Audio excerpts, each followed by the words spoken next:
チしてフリー失った語彙力は月末の5G ゲームスター満タンなライだけが言うはまら最速でクリアして Happy to end なんでねタイマーストップしてトゥーナイト今夜決めてよ Hold time なのにどうして君はなぜにライラージャックのハートが甘いメガネ星の瞳が嫌いじゃあそのままの君がそばにいればそれだけでいいじゃん絶対君を守ってみせるよクールでキュンそのギャップがいいんだよやっぱりもうま味恋ありきで始まるよ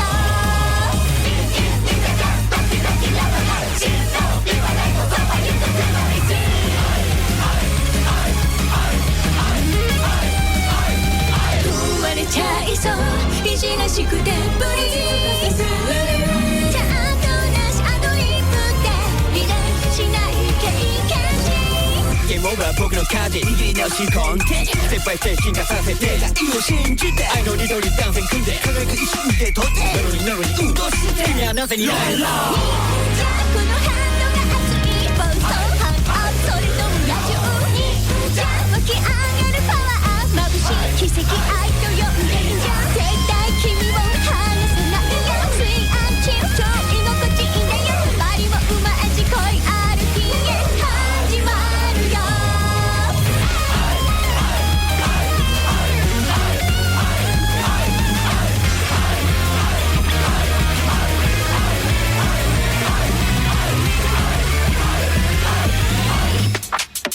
忍者このハートが甘いメガネ越しの瞳がキラリ忍者そのままの君がそばにいればそれだけでいいんだ忍者このハートが熱い暴走反応それともラジオ忍者湧き上がるパワー眩しい奇跡愛と呼んでるじゃん2分後何が起きるのかだとかこの夏2人どうなるかだとか初回版ラスト9点は残せ足らないからこそインプラナイズ絶対君を守ってみせるよクールでキュンそのギャップがいいんだよバリもうま味恋ある日へ始まるよ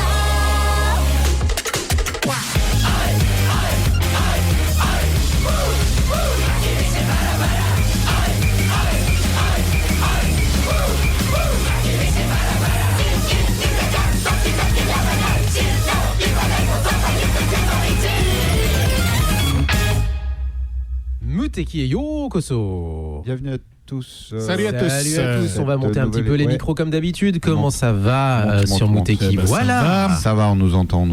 On est bien. On espère que vous allez bien, que vous avez passé une bonne semaine et que vous vous réveillez au son.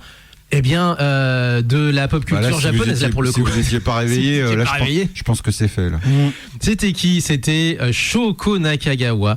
Encore une fois, puisque on rappelle, on fera 2 blind tests à Japan Expo avec toi, Léo.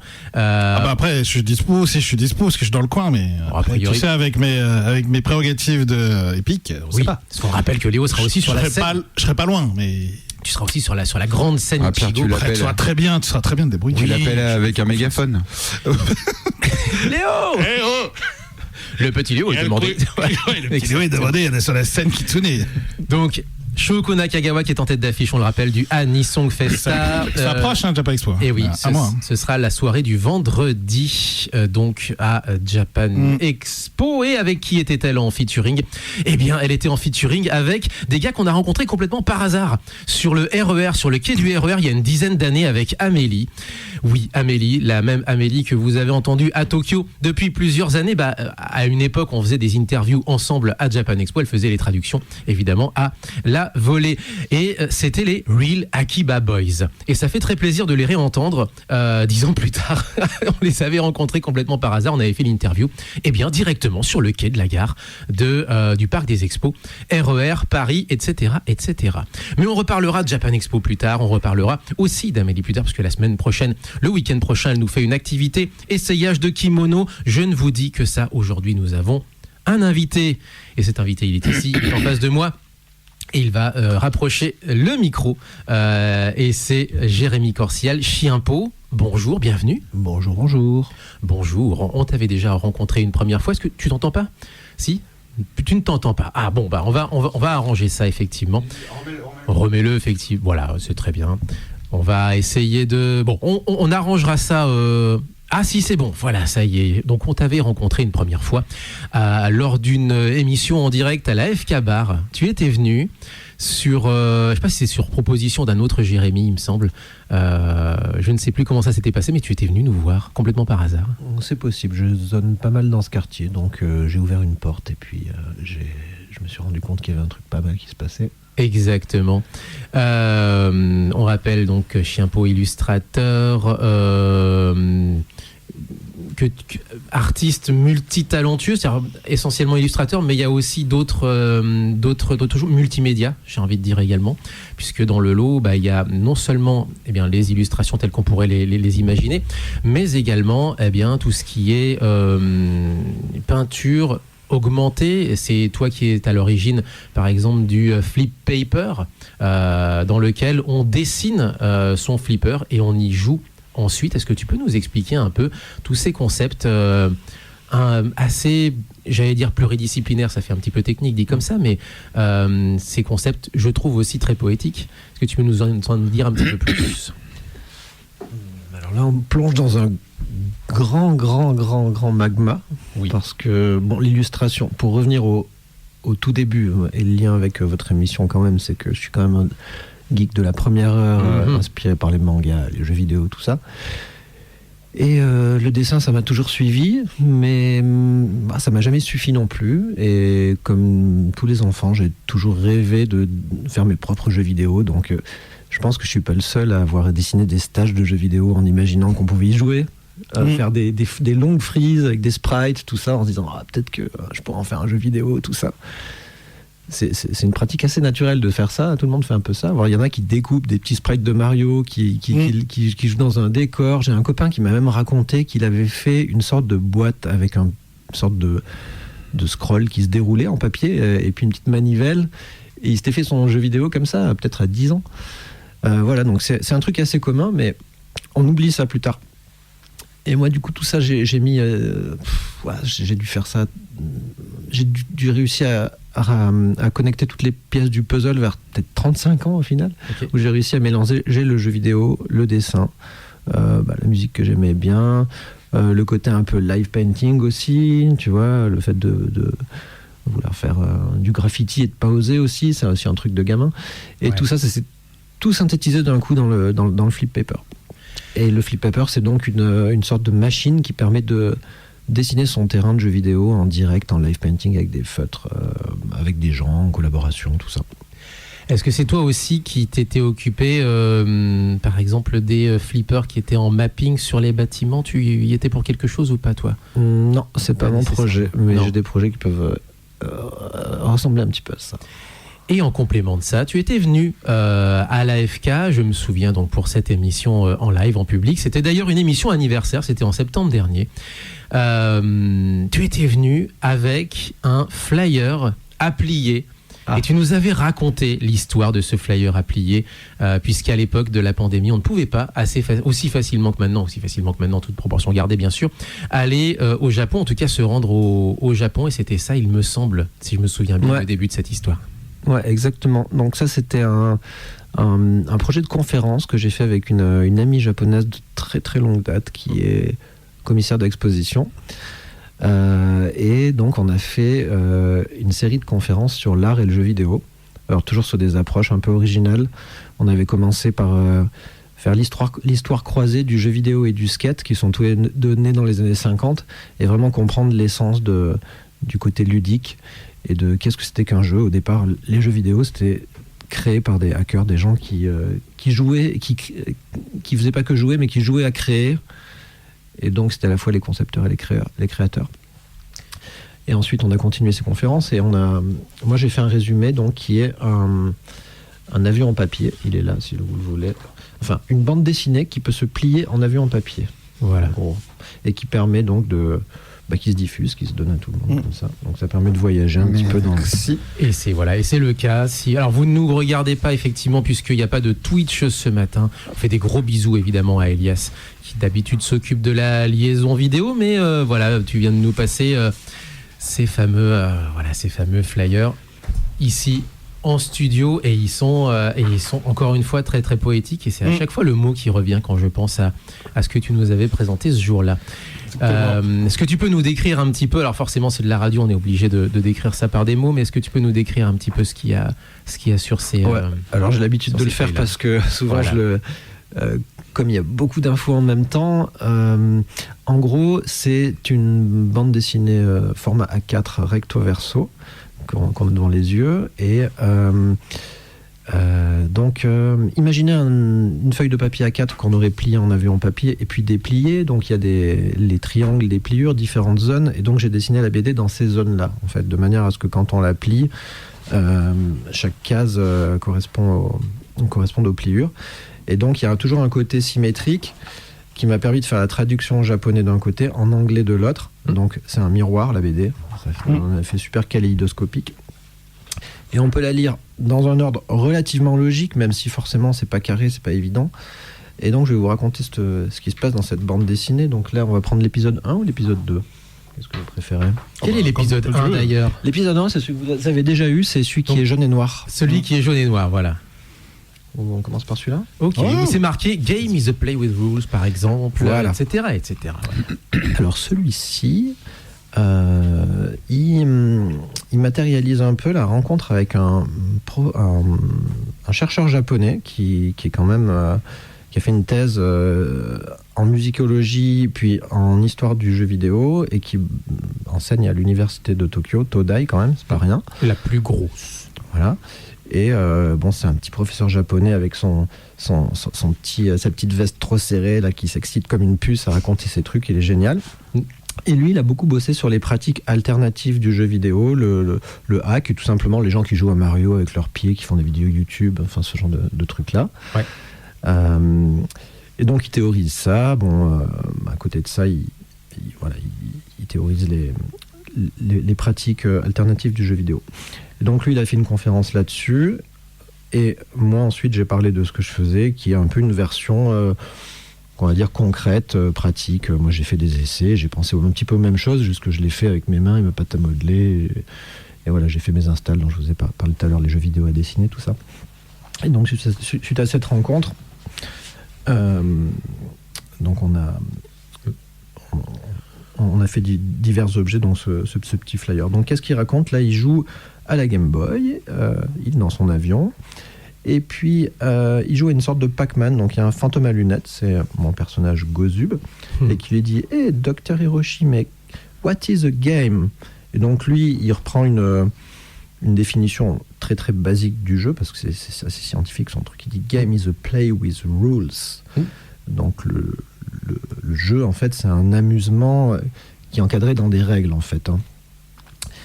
Et donc, le petit fantôme qui est à l'intérieur, dans son petit labyrinthe de Pac-Man, il dit « I love games, I feel secure within rules ». Donc, il est content, il joue et il se sent bien dans ses règles, on se sent bien dans les règles. Et crac, crac, crac, il croque un Pac-Man et you win, il est tout content.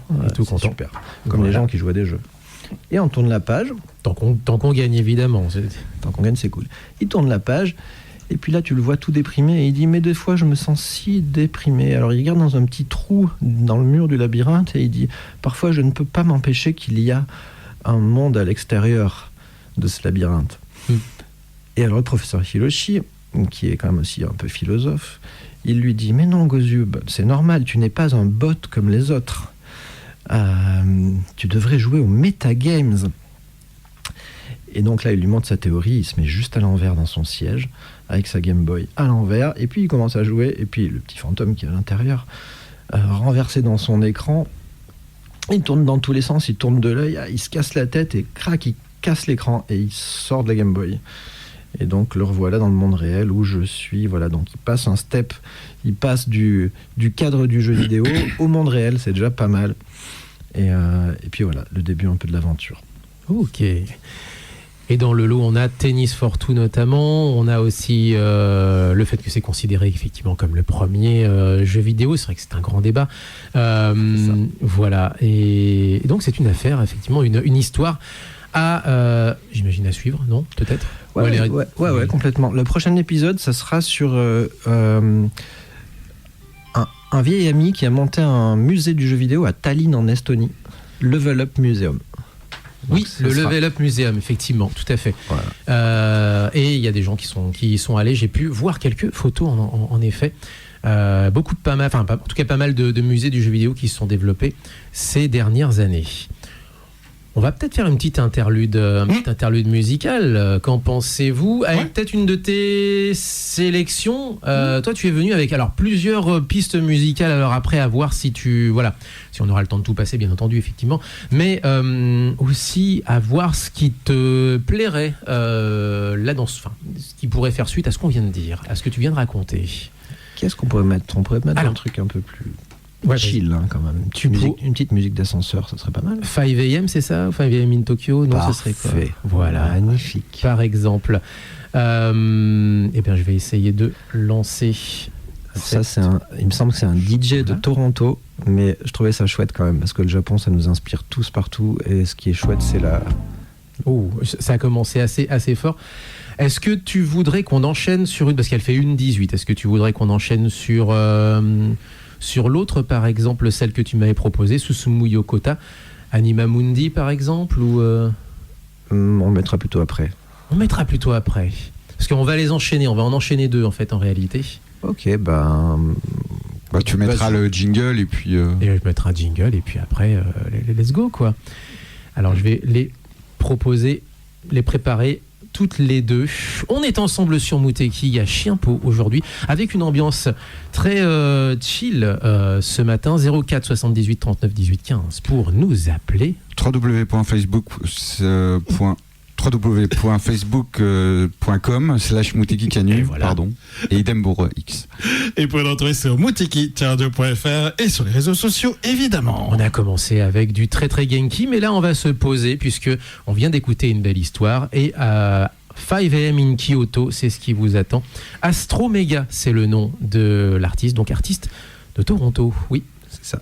C'est ça. Chienpo avec nous sur Muteki en invité jusqu'à 10h.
Hello everyone, this is Sugizo. You are listening just Muteki.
96 hein, pour cette musique-là. Anima Mundi, Smoke Signal. En l'occurrence, il s'appelle Susumu Yokota. On est vraiment dans l'époque, oui, on en parlait hors antenne, on est dans l'époque de la PlayStation, de la Dreamcast, de Tenchu par exemple, ou même de Shenmue, ça peut être des choses comme ça. Enfin, voilà. C'est des sons un petit peu plus élaborés. On voit qu'on n'est plus dans la 16 bits, quoi. Ouais. Et c'est un peu hypnotique pour le coup ce titre. C'est ce ça. titre-là. Il y a ce côté rythme. Moi, j'écoute ce genre de musique pour dessiner à fond, parce que, c'est pour ça aussi que je vous ai sélectionné ce son pour avoir quelque chose qui est vraiment dans la base du rythme, du son. Enfin, vraiment cette énergie de base de la vie. Il y a un côté un peu tribal aussi. C'est ça. Le truc auquel on devrait tous revenir un petit peu aussi. Ouais. Tu veux dire quoi au côté tribal? Qu'on revienne au côté tribal des choses. Au côté le côté incantatoire, le côté de la vibe primitive, interne, quoi. Et se reconnecter à ça, tout simplement. Là, le titre était très intéressant. Enfin, moi, hypnotique, c'est le mot qui me. Ouais. Et juste avant, on était plus sur une ambiance jazzy. Ça fait pas aussi partie de tes. C'était plus chill avant. Il était plus imagé. Voilà. Le côté musique d'ascenseur et tout. C'était plus imagé. C'est vrai qu'en plus, c'était un track assez court d'un mec, un DJ de Toronto, apparemment. Hein. J'ai jamais eu de son aussi bon dans un ascenseur, mais bon. C'est ça. Ça serait pas mal. J'adore. C'est ça, et donc oui, ça donne plus une image c'était Kyoto by Night, tout ça, donc voilà, oui. C'est une illustration aussi, c'est un peu différent quand même. Et c'est donc ta soundtrack quand tu dessines, quand tu crées, quand tu... Quand je dessine, j'écoute beaucoup de musique rythmique dans tous les cas, voire hypnotique et tout ça. Il faut être concentré quand même. Avant qu'on parte à Kyoto ou à Tokyo, tiens justement, parle-nous un tout petit peu de ton atelier. On m'a beaucoup parlé de ton atelier de manière extérieure, c'est-à-dire que ça a l'air d'être incroyable. Tu devrais visiter. Mais qui a dit ça? L'autre Jérémy, voilà, qui visiblement l'a visité. Ok. Ouais. Oui, de toute façon, c'est à 1 minute de l'AFK où on s'est rencontrés, mon atelier. Donc à 2 minutes de... Bref, ouais, ok, donc on est vraiment voisins. Mais oui, effectivement, on m'en a beaucoup parlé et c'est vraiment un atelier d'artistes.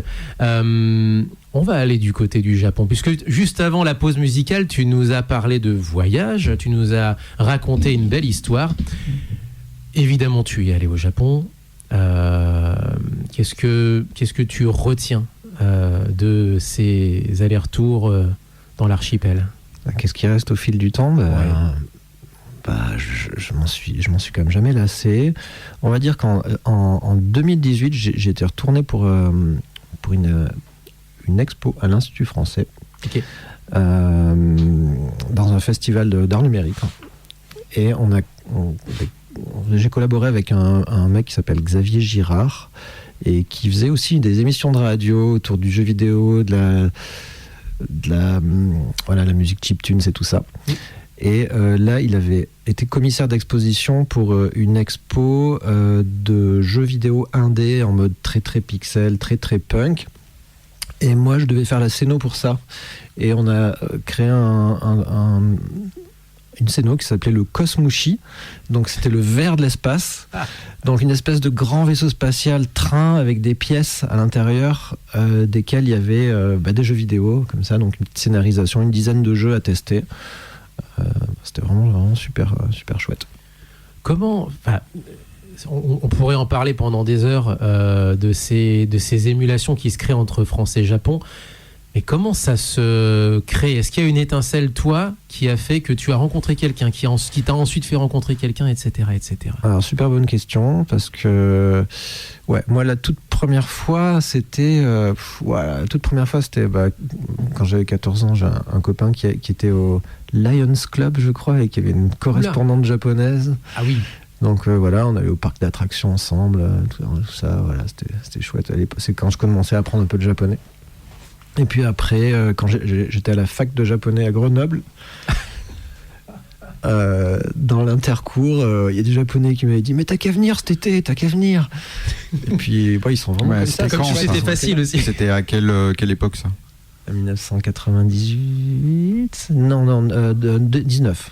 99. Ouais. Donc c'était ton premier voyage. C'était le premier voyage, bah ouais, forcément, Ah ouais. c'était fou. Hein. Aller dormir chez les gens qui t'ont dit, ah bah t'as qu'à venir. Bah ouais. Bah, Voilà. À l'époque, le Japon était aussi, c'était beaucoup moins touristique et tout. Bon, mon premier voyage, il était en 2005, mais là, 99, on est avant 2000. Donc ouais, je pense que ça devait être quand même très différent.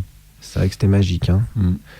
Bah oui, je me rappelle qu'au retour, vu que j'étais assez jeune, j'avais raté l'avion au retour. Ah oui. Normal. C'est un lien de cause à effet. Et, Un acte manqué. J'ai pas envie de rentrer, quoi. c'est ça, c'est un peu un lapsus. Un acte manqué.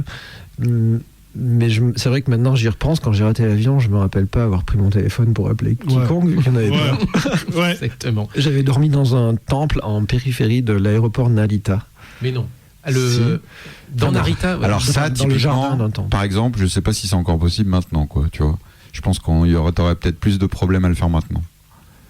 Ouais, il y a peut-être C'est peut-être une plus, vingtaine de touristes qui dorment dans ces Ah ouais? dans les jardins, non, j'en sais rien. Ouais, je sais pas. Non, mais en tout cas, oui, c'est sympa qu'il t'ait accepté dans le temple. Ouais. Non, en fait, j'avais dormi dans le jardin. il a rien demandé, hein. Ah ouais, d'accord. Non, mais il y est à la française, hein. Ok. Non, l'européenne, tu veux dire. Je pense qu'aujourd'hui, ce serait un petit peu compliqué. Je pense, ouais, peut-être un peu plus. Peut-être beaucoup plus de touristes. Ça ressemblait à quoi le Japon à l'époque Est-ce que ça a tant changé que ça? Oui, non? Est-ce que Alors, tu as matière à comparaison peut-être? Alors, j'ai matière concrètement parce que à l'époque, l'amie qui m'avait hébergé, elle avait une caméra DV. Ouais. Et donc je l'avais emprunté, j'avais filmé tout le voyage et à la fin j'avais fait un montage avec son magnétoscope VHS. L'époque. Donc j'ai Ouais, des bah, preuves. 99, normal. Logique. 99, oui, c'est normal. On rappelle tellement de galère de vidéo. Un montage à stop, enregistré, pause, play, Ah, ça, c'est pas mal. Ah, mince, faut enregistrer ça. Ouais. c'est ça. Complètement. Autre question, là on parlait du Japon et on parlait aussi des jeux vidéo. Toi tu as participé à des développements de jeux vidéo, tu as participé peut-être en game design ou simplement en illustration, ou est-ce que tu as mis peut-être un peu plus les mains dans le cambouis en game design pur et dur?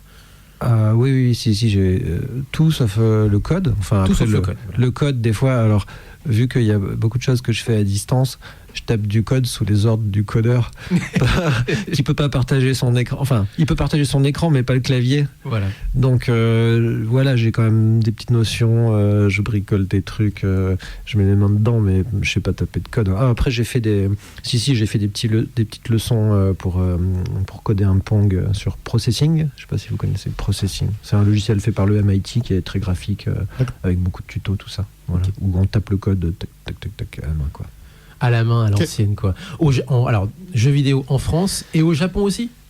Avec des Japonais, je veux dire, en lien avec Non, des j'ai jamais fait de jeux vidéo Non. avec des Japonais, mais par contre, j'en avais fait un qui avait marché, qui avait marché au Japon, qui avait été bien téléchargé. Alors, c'est le premier jeu vidéo sur lequel j'ai bossé, qui était en 2007. Ça, c'était un projet dont j'avais maquetté en fait. J'avais fait des screenshots, j'avais fait un peu le scénario, et puis j'avais cherché des développeurs, j'avais finalement trouvé une équipe, on l'a réalisé. Et donc le pitch était très très bête, hein. C'est Super Striker. Striker, c'est les mecs qui courent à poil sur les terrains de foot. Oui. Voilà. Et l'idée, c'était de faire un mix entre un first-person shooter et un jeu de foot. Mais Et donc, il y avait un terrain, il y avait un mec qui devait dégommer tous les joueurs de foot. Mais tu prenais de la drogue, non? Absolument non, pas. À l'époque, du tout. j'étais très straight edge. Notez-le à l'époque. J'étais très straight edge. Et Je plaisante, il je fallait plaisante. justement compenser sur des choses comme ça. Et donc, on avait réalisé ce jeu qui était en vue first person. Donc, et moi, j'avais fait aussi j'avais fabriqué des objets pour avoir un côté un peu physique. Parce que l'idée, c'était que le jeu se joue en live avec une projection et puis une espèce de gros gun. Donc, on avait démonté une manette de Wii et j'avais sculpté un gros gun géant. Et en fait, on tirait sur l'écran et il y avait un côté performance où il y avait Voilà, on était. Il y avait des petites nanas en petits shorts, les pom-pom girls. Il y avait. Moi, j'avais une mascotte de chien. C'était mon chien pot d'origine. C'était en fait un costume rose de chien qui pouvait aussi jouer devant l'écran. Donc, il y avait tout un côté performatif autour de ce jeu vidéo débile où on shootait des footballeurs. Voilà. C'est un Xoge, quoi, pour ce qu'on appelle un Xoge ou un Bakage, puisque du coup ça C'est dépend, ça. parce que Xoge c'est plus sur la qualité Non, intrinsèque. ouais, du c'est jeu. ça. Ouais, voilà. Non. Ouais, c'est ça. Bakage c'est le jeu Bakage, débile. c'est plus jeu débile. Voilà, c'est ça. Fun, exactement. mais débile. Fun C'est mais ça. débile. C'est ça. Alors que Xoge, c'est vraiment péjoratif. C'est C'est ça. vraiment un jeu pourri. Voilà. C'est ça. Pourri. C'est ça. C'est plutôt un Bakage. Ouais. Et donc ça, on l'a présenté dans plusieurs expos, tout ça, mais en 2007, comme le jeu vidéo indé, arty, débile, il n'y avait pas de milieu encore pour ça, c'était un peu récent. En fait, en tout cas, je n'avais pas trouvé de milieu. Je l'ai présenté 2-3 fois. À chaque fois, c'était génial, on s'est super bien amusé. Voilà, ce côté performance. Même moi, je dessinais, je faisais des tatous sur les bras des gens et tout, au feutre, Posca, tout ça. C'était vraiment super. Je l'ai présenté une fois au Japon aussi, dans un truc underground avec des amis. À chaque fois, c'était génial. Mais comme il n'y avait pas de milieu, ça n'a pas vraiment... ça n'a pas fait boule de neige encore. Donc, ce côté est assez déprimant quand on fait des trucs et que... Bon, C'était peut-être un peu trop tôt aussi. C'était trop tôt, ouais. C'était un peu Si trop tu tôt. si t'avais fait le même truc genre 10 ans après, Non, et puis. Ça aurait été plus normal. Non, Ouais. et puis le problème de l'époque, c'est que c'est pas encore. Les réseaux sociaux n'étaient pas encore trop développés, donc pour que ça buzz, C'est vrai. il faut faire beaucoup plus d'efforts que des streamers le fassent, par exemple, des choses comme ça. À l'époque, c'était. Mais tu l'as vendu Très quand même, du coup, tu l'as bien vendu. Alors, ça a été plus des expos, donc c'était, on va dire, c'était bénévole et tout. Mais par contre, après ça, 3 ans après, il y a eu la sortie de l'iPhone et les développeurs du jeu avec qui j'avais collaboré, qui étaient des Grenoblois, m'ont dit tiens, si on en faisait une adaptation pour iPhone. Super génial, on va essayer. Donc on a changé 2-3 trucs, on a rajouté des niveaux parce qu'il y avait qu'un stage et tout. On a rajouté un peu des options débiles dans le jeu que le streaker pouvait prendre et jeter sur les footballeurs. On l'a mis sur l'iPhone et en fait, comme il n'y avait pas beaucoup de jeux encore, ça a super bien marché. Et il se trouve que ça se vendait dans tous les pays. Donc il y en avait juste un petit pourcentage qui se vendait sur l'iPhone. Le reste est du download gratuit. Mais ce qui est incroyable, c'est que la moitié des jeux, alors je me rappelle plus maintenant, ça fait un moment, mais je me rappelle plus, c'est les 2 tiers ou un tiers des downloads, c'était au Japon. En fait, les Japonais avaient adoré parce qu'ils ont ce côté, ils adorent les trucs surréalistes. Oui, puis l'autre aspect, c'est que le Japon, les consoles, c'est plus les consoles portables qui marchent au Japon en termes de jeux, parce qu'il n'y a pas beaucoup de place. Donc, jeux mobiles, ça marche à fond. Et voilà, et ça avait tellement... en tout, il y avait 1,5 million de downloads. Ah ouais. Et ouais, c'est pas mal. dont peut-être... Un tiers, la moitié au Japon. Mettons 500 000, 700 000 au Cool. Japon, ce qui est énorme. C'est clair. À tel point que moi, j'allais au Kotopo des fois, et il y a des étudiants japonais, je leur ai parlé de ça, ils m'ont dit, mais moi j'ai joué au Japon à ce jeu, incroyable. Le Kotopo, on rappelle Ça le doit bar être linguistique. impressionnant. Ouais. Voilà. Ouais, donc c'est génial, du coup, ça, c'est comme expérience. Puis sociologiquement, c'est génial parce que tu fais un jeu vidéo vraiment débile, ovni comme ça, et tu as tous les commentaires sur l'App Store de tous les pays, et on peut voir quelle est la réaction de chaque pays. Donc ça fait vraiment une étude sociologique. Et alors, moi j'ai trouvé ça drôle parce que les Français, ils ont ce côté très engagé. Ah, c'est génial, enfin je peux buter des putains de footballeurs. Je suis content, du coup ils mettaient 5 étoiles, et les autres qui disaient non mais moi j'aime bien le foot, c'est immoral, donc ils mettaient une mauvaise note pour ça parce qu'ils le voyaient du côté critique. Alors que les Japonais, ils n'avaient pas du tout ce côté là. Si c'est drôle et que ça marche et que c'est surréaliste, ils ont Des footballeurs, de C'est rugbyman ou des c'est trucs, pas la- ça aurait été pareil. si le feeling est bon, pas la même c'est bon. approche. Ils n'ont pas de religion, Ouais. ça va. Si c'est fun, on y va. Moi, ça me fait toujours penser à Muscle March sur la Wii, effectivement, qui... Dans les Katamari, quoi, déjà. ou Katamari, ou d'autres... voilà. Space Channel. Mais je note qu'on aura tout fait dans le foot, c'est-à-dire qu'on aura fait du foot RPG avec Olivier Tom, évidemment, sur la bonne vieille NES et Super NES. On aura fait aussi du foot baston avec Nintendo World Cup. On aura fait du foot avec à peu près tout. Enfin, évidemment. avec le foot comme décor. C'est ça. On va enchaîner peut-être sur une autre chanson. La sélection, mon Romain, peut-être. Un petit peu d'animé, hein. On va remonter dans le temps avec du Ken. Ça fait longtemps qu'on n'en a pas passé du Ah Ken. bah tiens, voilà, puisqu'il s'agit de défoncer des footballs, Ken le survivant. Là, il défonce des... Un doigt suffit d'une certaine façon. Donc là, la deuxième série, hein, Octonoken Ok. 2, Talkboy, générique de début très rythmé et Bah voilà. très rock. Un petit peu de... Comment ça s'appelle, Tomcat. Ouais, Tomcat. 87. Exact. Et ben c'est parti, Tomcat, et on se retrouve juste après. On a pas mal de choses à vous présenter également, notamment la bataille des décennies pour la semaine prochaine, etc. Enfin, bref.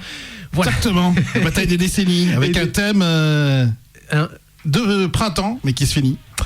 L'amour poétique. Mais on en parle après. La poétique, ok. ça Poétique sur du Ken, c'est bien là. marche. Parfait. Eh ben parfait, voilà, allez. Tomcat sur Mutek, on est ensemble jusqu'à 10h.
Ken le survivant, mais cette fois-ci la deuxième version.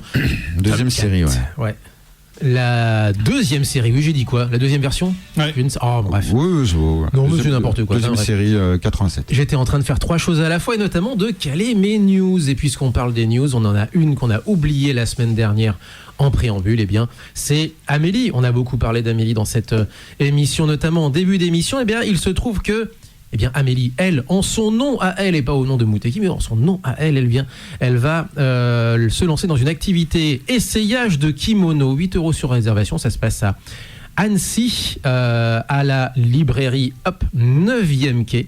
Et donc ça se passe le samedi 13 juin, donc samedi prochain, 9e quai manga pour le nom de la librairie. Je finis de caler mes news. Moi j'ai les news. Et voilà, et du coup Moi, je j'en passe aurais le une relais seule. à voilà. Romain, passe le vas-y, relais. fais ta news. Alors, j'y vais en premier, puisqu'on parlait de Japan Expo. Là, il y a une collab assez inattendue, en fait, qui a lieu entre la RATP, plus précisément le Serge Le Lapin, qui voilà, si vous êtes déjà là à Paris, vous connaissez cette C'est le lapin qui se fait pincer les doigts. Fais voilà. attention, ne te fais pas coincer les doigts. Donc une mascotte qui existe depuis les années 70. Ouais. Et là, ils viennent d'annoncer une collaboration exclusive avec Shiki Satoshi, qui est le mangaka japonais de l'Attaque des Titans, mais la version préquelle, donc Before the Fall. Et c'est une collab par rapport à Japan Expo. Donc Japan Expo c'est du 9 au 12 juillet, mais en gros voilà, ça va être dispo sur le site de la RATP jusqu'à début juillet, et vous pourrez trouver des collabs où Serge Le Lapin il est redessiné. Allez voir, c'est assez du coup il est beaucoup moins cartoon, beaucoup plus réaliste, Oui. assez intéressant. Donc c'est siglé RATP, tout ça, voilà.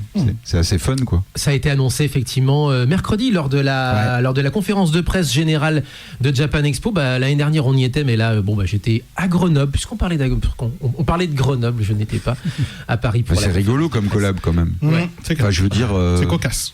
c'est inattendu. Vraiment, c'était absolument inattendu. J'ai appris ça, c'était complètement fou. Merci à Mathieu Pinon qui m'a donné justement cette info mercredi, exactement. Léo, peut-être? Quelques news, donc n'oubliez pas, pour ceux qui le peuvent, il y a le tournoi de Paris de sumo les 13 et 14 juin, et à cette occasion plusieurs événements culturels ont été créés autour de cela. Il y a notamment la Maison de la Culture du Japon à Paris, une exposition et des rencontres et des films et des conférences sur le sumo. Du 9 juin au 26 septembre 2026. Donc pour les Parisiens qui le peuvent, n'hésitez pas à aller voir tout cela. Ensuite, côté sport, la Coupe du Monde approche, donc les Japonais sont déjà au Mexique, puisqu'ils jouent au Mexique pour leur premier match, sauf qu'il fait trop chaud. Il fait plus de 33 degrés, donc l'entraînement est un peu compliqué. Le sol est complètement pourri, ils sont obligés de changer de stade tous les 3 jours, donc c'est un peu compliqué. Et évidemment, la sélection déplore quelques blessés importants, Minamino et Mitoma. Et du coup, ils font appel à Nagatomo Yuto, qui disputera son 5e mondial consécutif quand même. Il avait joué en Afrique du Sud en 2010. Démarrage également de la Volleyball National League, avec les Japonaises d'abord, qui ont battu la France 3-7-1. Et donc, après, elles sont plutôt favorites. Donc voilà.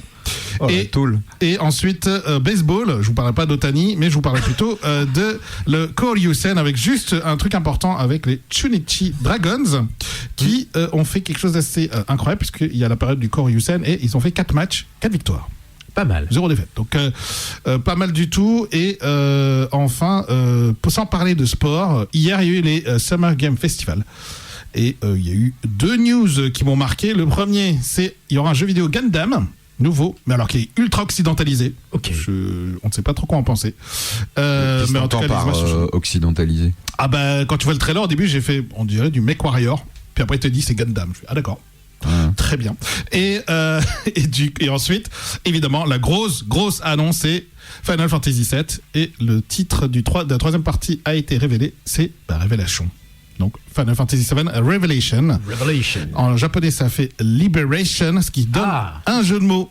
Et oui, ils adorent ça. Mais c'est quoi? C'est une nouvelle version de Final Fantasy? Non, c'est le 3e partie du remake. Donc voilà, c'est la 3e partie du remake. La fin. Et donc la fin. Et puis un truc qui est complètement cocasse, du coup, en même temps, ils ont annoncé que Tifa sera jouable dans Street Fighter 6. Ce sera une personne invitée dans Street Fighter 6. C'est son boulot à la base. Pourquoi pas? Écoute, voilà. Elle se bat, c'est son boulot. C'est son boulot, c'est une monk, c'est le job de monk. Donc ça va très bien. Voilà, c'était mes news. Et puis voilà. Et puis c'est déjà pas mal. Il y en a 2 dernières, effectivement. On rappelle le 13 juin, le concert animé Symphonie. On en avait déjà parlé la semaine dernière avec notamment la présence de Shilo Sagisu. Ah, ça tombe bien, Shilo Sagisu va rester en France encore un petit moment puisqu'il sera aussi annoncé à Japan Expo. Alors il y aura aussi pour ce concert spécifique Yasuharu Takanashi, Kokiya, Hiroki Takahashi, Cécile Corbel, Hajime Mizoguchi, Escaflowne Jinro, c'est quand même pas rien, et Michiru Oshima. Donc c'est samedi prochain.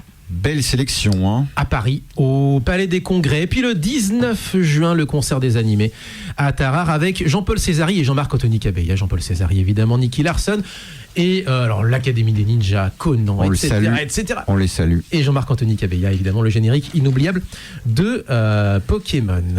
Voilà, je crois que j'ai fait à peu près le tour. Mais puisqu'on parle de news et de prochaines actualités, je me tourne vers Jérémy Corsial qui est avec nous, Chienpo, qui est en train de plier justement le flyer. Mais c'est trop cool parce qu'on t'entend plier. Et j'en profite pour te demander quelles sont tes prochaines expos, quels sont tes prochains événements également.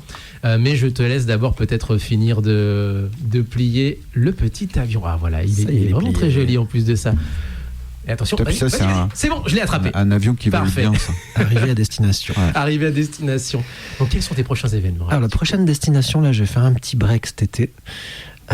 Et ça va être en septembre. En septembre, c'est un tout nouveau projet. Alors là, je vous ai raconté vraiment l'historique profond, les profondeurs avec le jeu de foot Super Striker en 3D qui a fait presque un flop, puis ensuite qui était devenu une étude sociologique plus qu'autre chose.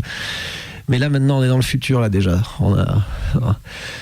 Le flip paper est passé, le flipper qui se dessine avec des feutres en live. Et là, le nouveau projet, c'est un projet de mapping. C'est un jeu vidéo en géant sur des façades.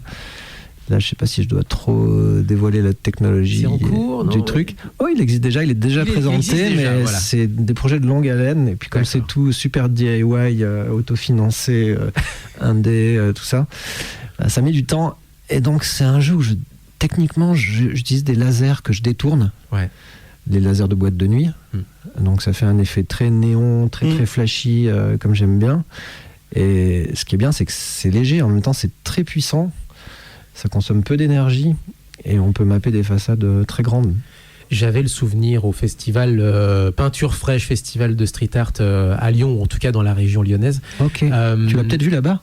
Eh ben, j'ai vu, moi, un jeu en mapping comme ça, en laser. Le prototype sur le haut du hangar, c'est ça ? Ouais.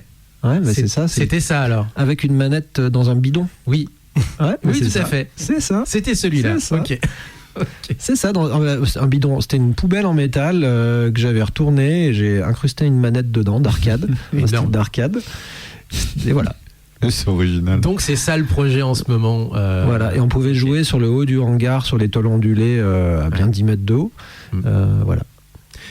Et donc qui fait suite au Flip Paper. On peut juste en dire un petit mot de ce Flip Paper, parce que ça fait maintenant quelques années que tu...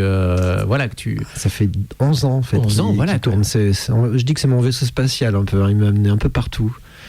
Enfin, sans entrer trop dans les détails, comment ça fonctionne? On dessine et ensuite le mapping fait que la boule réagit aux décors qui ont été dessinés. Enfin, c'est assez fou en fait. Il y a une grande feuille dessus, il y a 4 Posca de couleurs, des gros Posca bien juteux. Donc on dessine son terrain de flipper avec un code couleur qu'on a imaginé. Avec le rouge, la balle va rebondir. Avec le bleu, ça va être les murs. Le vert va accélérer ou faire des téléporteurs suivant la forme. Donc en fait, on peut vraiment créer son game design en direct sur du papier. Et il y a un bouton scan sur cette machine qui permet de flasher la feuille. Et là, il y a une balle virtuelle qui est projetée dans le dessin en fait. Donc on peut jouer au flipper en direct. Le pitch est simple et la réalité est encore plus fidèle au pitch. Quand on le joue, on fait c'est évident. Ça reconnaît les traits, ça scanne, ça les assimile à des parois ou des bumpers et let's go quoi. C'est ça. Il y a un système de mapping et de scan qui est le plus invisible possible pour qu'on ait l'impression que c'est vraiment le trait et la feuille qui devient vivante. Ok. Et donc, la prochaine fois, ce sera pour du mapping. Et j'espère qu'on te recevra à nouveau et que tu pourras nous en parler, cette fois-ci un petit peu plus en détail. Ouais, je peux donner des détails croustillants s'il le faut. Oh, À toute heure. ok, à toute heure, parfait, très bien. Et là, s'il est déjà bientôt 10h, donc c'est malheureusement un peu tout le temps qu'on a. Mais ce sera, du coup, teasing, ce sera pour la prochaine fois, exactement. Tout à fait. Voilà. On va juste se quitter, Léo, avec du coup la bataille des décennies. Donc, on va passer 2 extraits courts avant la dernière chanson qui va clôturer l'émission. On va commencer par la première chanson. Donc, le thème, c'est Amour poétique. Amour poétique. Et la première chanson est ultra connue, sortie en 1999. Bon, c'est bon, alors je peux la mettre. Je vois ce que Non, c'est. tu peux la mettre, parce qu'il faut la mettre, c'est un classique. Au Japon, c'est évidemment Utada Hikaru. First Love, chanson écrite dans un album qui a été produit en à peu près un an, quand Utada n'avait que 14 à 15 ans. Et le résultat, c'est First Love. Album le plus vendu de l'histoire du Japon, 8 millions d'exemplaires et 10 millions dans le monde. Juste ça, extrait. Alors, 8 millions dans toute l'Asie, bah alors, pas voilà, c'est- uniquement au Japon. J'allais dire extrait, mais c'est parti.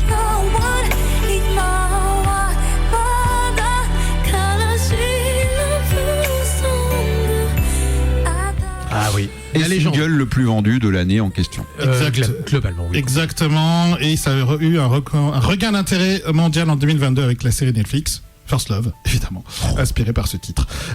Et l'autre chanson, c'est une chanson de 2018, interprétée par Yorushika, qui s'appelle Tada Kimi ni Hare. Voilà. Cette chanson est inspirée directement d'un haïku du poète Masaoka Shi, qui est décrit la mémoire d'un amour estival qui s'estompe comme un cliché photographique surexposé.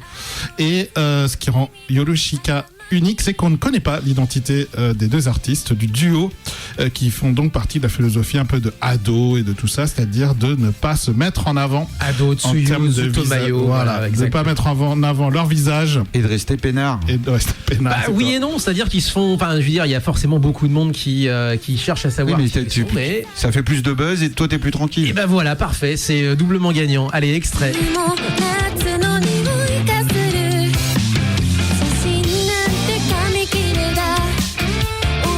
Yorushika, donc juste à l'instant. N'hésitez pas à voir le clip, qui est très joli, de Tada Kimi ni Hare de Yorushika. C'est la bataille des décennies. Vous pourrez voter sur les réseaux sociaux et choisir la chanson qui passera en entier. Oui. La semaine prochaine. Oui, exactement. Nous, on va se quitter avec autre chose. On va se quitter avec une sélection de l'Anime Song Festa, enfin de l'Anisong Festa. J'allais dire Anime Song Party, mais non. Anisong Festa, c'est le nom du concert du vendredi pour lequel on va faire deux blind tests. Un le jeudi à 13h45 et l'autre le vendredi à 14h45. Et moi, il paraît que je passerai sur ça une troisième fois. Donc je serai une troisième fois sur scène, mais pour toute autre chose, et notamment en lien avec le livre Bâtard de JB Hanak qu'on a présenté il y a un mois déjà. Un mois, ouais. Et voilà, restez connectés. De toute façon, on vous en dira un petit peu plus de manière un peu plus officielle, mais globalement, voilà, Muteki 3 fois sur scène à Japan Expo, ça ne s'était absolument jamais fait. C'était pas loin de la scène Kitsune sur les nouveaux. Oui, là, ce sera sur notre scène. Mais toi, ça sera sur notre scène, évidemment, pour le livre. Ouais, exactement.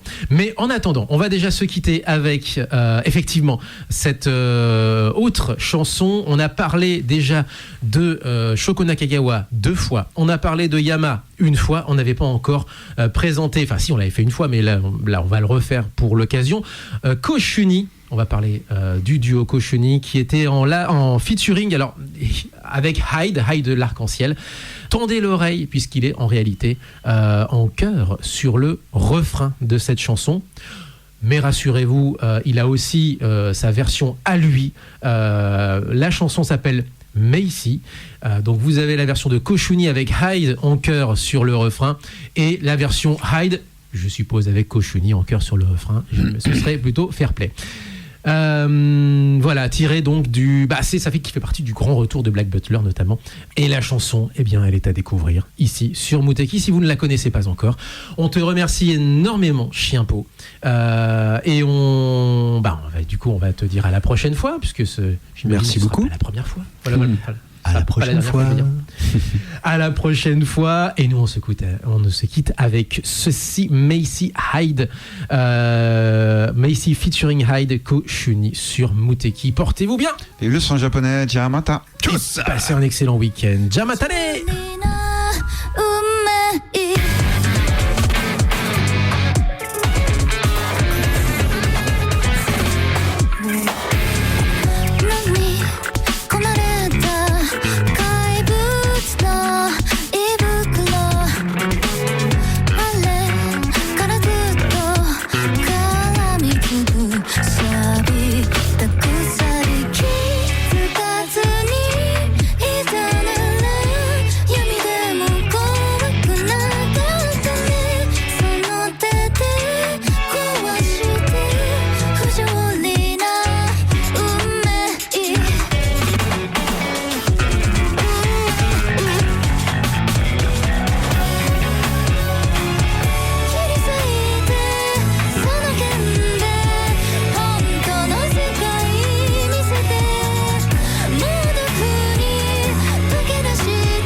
てほらしたかいなさい好きにはさせないなんてことでしょ目覚めれば夢あり Night Beer Night Beer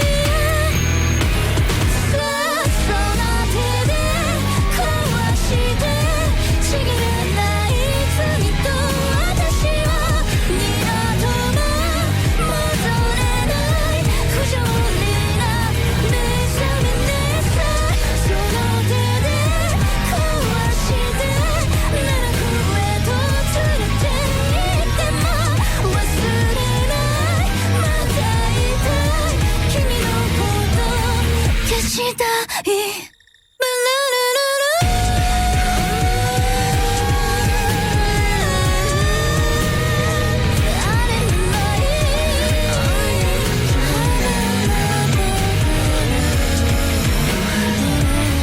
消したい